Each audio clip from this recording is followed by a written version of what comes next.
Ndërsa tani rikthehemi në studio me një bisedë tjetër, ti themi ashtu mysafir i rrugëve të botës, që prej vitit 2023 bëhet fjalë për motoristin Dashnor Baliu. Besoj se tashmë kemi në linje. Zoti Baliu, përshëndetje. Përshëndetje. Në dita kemi këtu, ora 1:30, nga Kili ju përshëndes, nga Amerika Latine, nga shteti 85 i rrugës tonë, që nga 2023, 6 gusht 2023 e minis. Po, tani thëtë që po ndodheni në Kili, po si po zhvillohet i gjithë ky udhëtimi juaj në këtë pjesë të botës? Udhëtimi im është aventurë që nga dita e parë që kam nisur, çdo ditë është e re, çdo ditë është e bukur, çdo ditë ka aventurën e vetën. Edhe jemi mirë, nga shëndeti, motorin e kemi mirë, edhe vazhdojmë, shkrujmë kilometra, vizitojmë qytete, shtete, kontinente, edhe ecim para. Që prej viti 2023 janë themi ashtu rrugëve të botës. Çka ju ka shty me e vazhdu këtë rrugëtim për kaq shumë vite? Që ditën e parë ku jam nisi, kam vu detyrë vetes, që do nisem për gati 4-5 vjetë të shëtis botën me 2 rrota. Ky ka qenë si thelb, që ka qenë se ëndër. Është ëndër çdo lloj motoristi, po unë e ktheva në realitet, u përgatita edhe u nisa, edhe jemi mirë, bo gati 1104 ditë. 1104 ditë jemi sot, që jemi në Kili, në udhëtim. Po ju shoh se jeni me rroba më të trasha, kështu më dimrore. Si është atmosfera atje në Kili? Nuk është punë rrobe të trasha, kjo është stolia e motorit, se unë kam motorin, kam ndalu, isha ka ambasada Argjentinës, bon aplikim për vizë, do futem në fund fare të Amerikës Latine, është një qytet Ushuaia, përballë Antratidës. Sikur të kishte traget për shembull për gati 24 orë futesh në Antratid, po atje s'do shkojmë dot, është ftohtë. Është akollaj. Edhe është kështu vishëm unë edhe për verë, edhe për dimër. Tani është dimër këtu, sot është gati 6 gradë, është koha me diell, edhe po afrohemi pranverës, shtatori, tetori, nëntori është pranverë. Këti nga Amerika Latine. Po. Si është me udhëtu me motor në për gjithë botën, sepse ju keni thënë se nuk keni sponsor, nuk keni ndihmë tjera të jashtme, jeni vetëm, themi ashtu. Unë kam nisë pas sponsor, edhe do vazhdoj pas sponsor, se kjo është një tip, është një nisëm, një histori. Po gjatë rrugës na ka ndihmuar shumë motorist, edhe shumë njerëz tjerë të thjeshtë, vëllezër moda që na ndjekin. Kemi pas ndihme të vogla dhe nga Afrika, kemi pas një 2-3 herë dhe nga Afrikan kanë ndihmuar në Afrikë. Në Brazil, biles, më ofroi njëri $50, më rrugë më pa motorist. Është, si që thash, aventurë. Po, a ka pas në një situatë vështirë që keni hasur gjatë rrugës duke kalu kontinente? Nuk e ngjova pyetjen?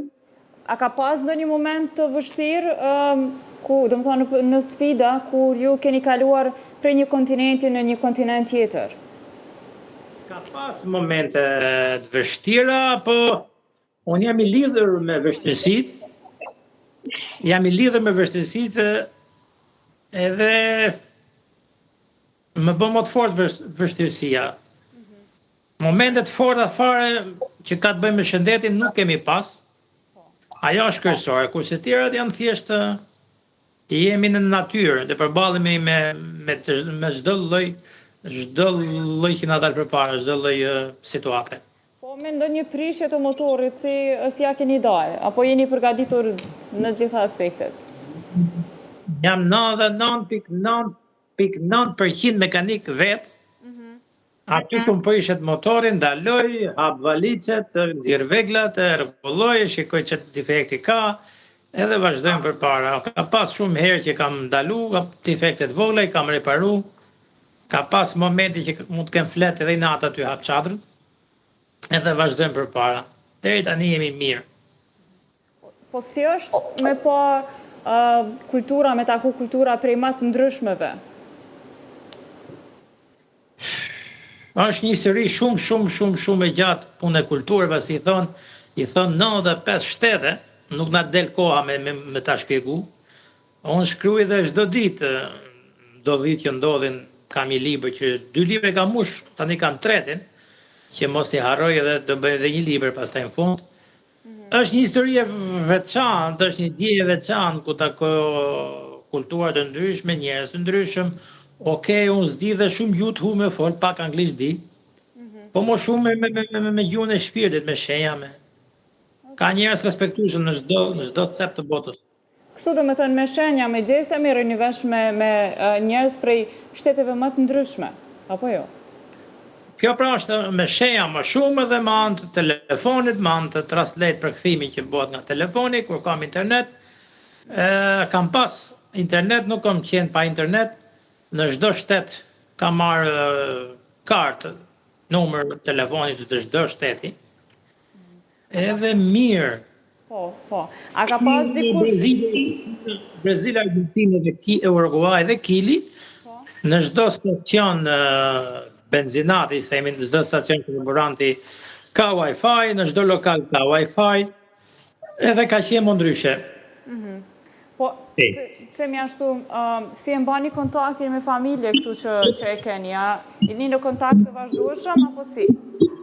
Jam 24 orë, ku kam internet, jam 24 orë online, jemi në kontakt, më ndjekit, çdo ditë jam live në Facebook, më shikojnë, edhe mirë ajo pjesë. Okej, largësia bët vetëm, po prap janë mirë, edhe unë jam mirë, më shikojnë.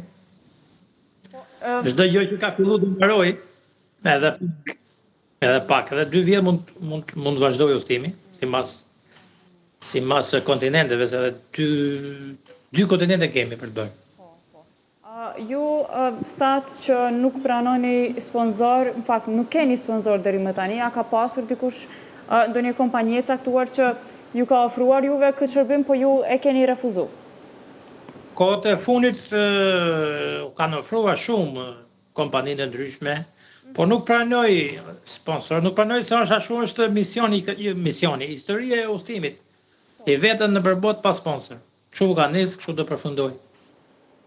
Prej viti 2023 deri më tash, deri sa kilometra i keni kaluar?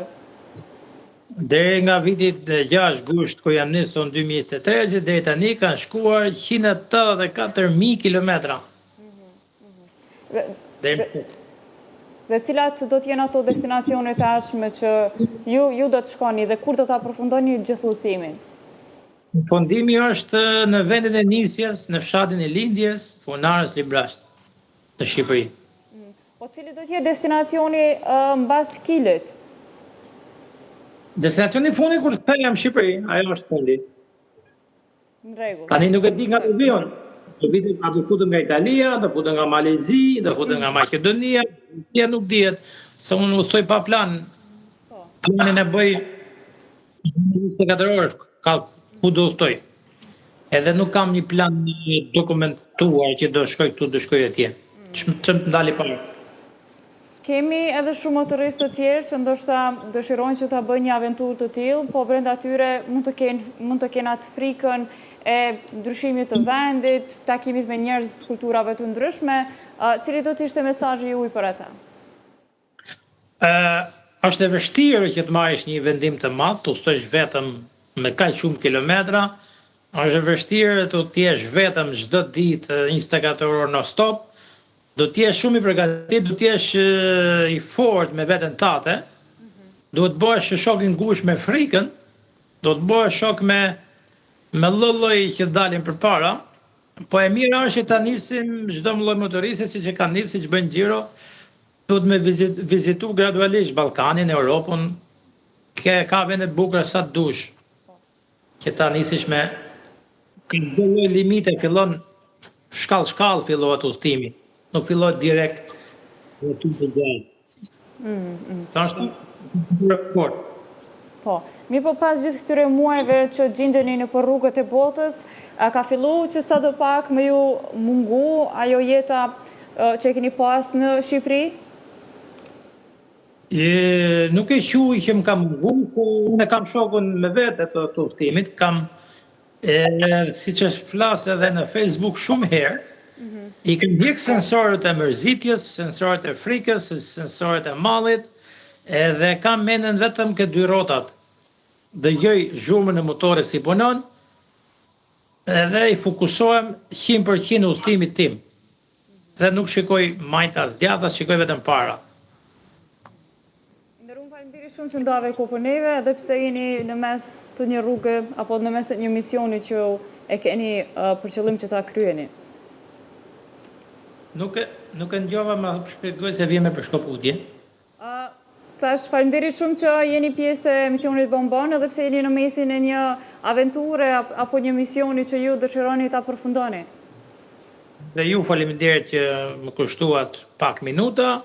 Ju përshëndes Dardani, Shqipërinë, gjithë shqiptarët, gjithë anë e mbanë botës. Respekte për gjithë. Faleminderit shumë dhe rrugë mbar juve. Faleminderit.